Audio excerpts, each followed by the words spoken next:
La dernière fois, je suis sorti de mon entraînement de rugby et je voulais aller rejoindre mes amis au bistrot. Et j'ai voulu faire une pause par une boulangerie pour manger un jambon beurre. C'était à 200 mètres d'ici, entre le terrain d'entraînement et le bar dans lequel nous allions. Donc je suis rentré dans la boulangerie. J'ai dit à la boulangère: bonjour madame, est-ce que je pourrais avoir un jambon beurre s'il vous plaît? Et elle m'a regardé droit dans les yeux et elle m'a dit: ici on ne sert plus de jambon beurre. Je lui ai demandé pourquoi. Elle m'a dit: parce que c'est haram, mais si vous voulez, j'ai un poulet mayonnaise. Alors, je sais bien que Éric Zemmour fantasme, qu'il ne dit que des conneries, mais que le grand remplacement n'existe pas. Mais mon jambon beurre, lui, il a été grand remplacé par le poulet mayonnaise.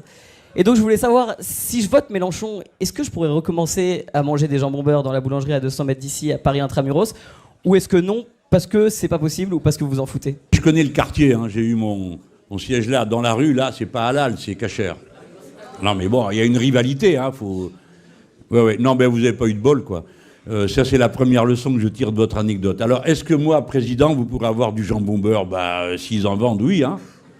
Mais c'est pas moi qui vais décider que on va fabriquer du jambon beurre ou pas. Qu'est-ce que vous voulez? C'est la liberté du commerce, hein, après tout. C'est une école de commerce, ici.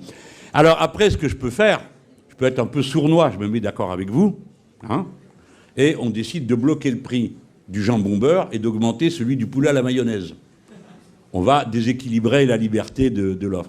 Non, il est évident que voulez-vous, si les gens se mettent à ne plus vouloir faire ceci ou cela pour des raisons religieuses, c'est bien dommage. Et moi, je ne suis pas pour ça. Mais Est-ce qu'on lutte contre ça, contre cette espèce de... oui, on va devant leur porte et on mange du jambon.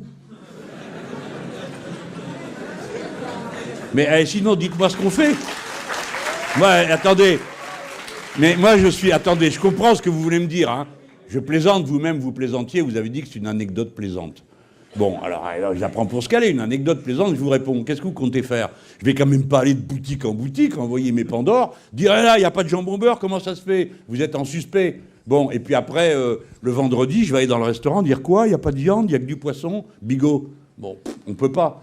Alors, ce qu'il faut faire, c'est qu'il y ait des gens comme vous, hein, je sais pas moi, qui vont 10 fois dans la boutique et qui disent: je voudrais un jambon beurre, il n'y a que du poulet mayonnaise, berk!